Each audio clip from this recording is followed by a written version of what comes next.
আমার পেশেন্ট আজকে পেশেন্টের নাম কি? সঞ্জয় বা। সঞ্জয় বা। তা ওনাকে 8-9 দিন করাচ্ছি। ওনার প্রচণ্ড মানে অ্যাকিউট প্রবলেম এবং ওনার কোমরে এতটাই ব্যথা, পেনটা রেডিকুলার ব্যথা হয়ে যাচ্ছে। আমরা আইএফটি দিচ্ছি, দেখুন ইন্টারফারেন্সিয়াল ট্রিটমেন্ট। এই আইএফটি আমাদের 4টে ইলেকট্রোড প্লেসমেন্ট করতে হয়। ট্রিগার পয়েন্টটা এখানে ধরতে হয়, যেখানে ট্রিগার পয়েন্ট থাকে 4টে জায়গায় ইলেকট্রোড প্লেসমেন্ট করতে হয়, রেড রেড ব্লু ব্লু। এই কনসেপ্টটা আপনারা জানুন, মানে যারা শিখছেন, প্র্যাকটিস করছেন, যে electrode placement is very important. এছাড়া পেনটা রেডিকুলোপ্যাথি হচ্ছে, তার জন্য আমরা ট্র্যাকশান দিচ্ছি। এই যে ট্র্যাকশান 12.5 25 পাউন্ড ট্র্যাকশান দিতে হয় কোমরে, সেই ট্র্যাকশান দেওয়া হচ্ছে পেশেন্টের জায়গাতেই।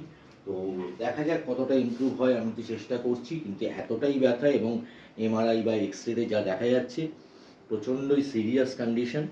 অনেক দিন ধরে জিনিসটাকে ফেলে রাখার ফলে এই সিচুয়েশনটা তৈরি হয়েছে। তারপর কতটা ইমপ্রুভ হয় তার ফিডব্যাক নিশ্চয়ই পরে দেবো।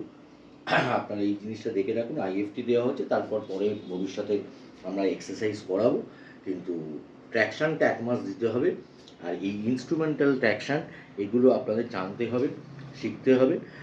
সেগুলো জেনে বুঝে যে কত পেশেন্টের ওয়েট এবং পেশেন্টের লেন্থ, এই মানে হাইট এবং ওয়েট, সেই অনুযায়ী আমরা মেজারমেন্ট করি, সেই সার্ভাইকাল ট্র্যাকশান হোক, নি ট্র্যাকশান হোক বা লাম্বার ট্র্যাকশান হোক।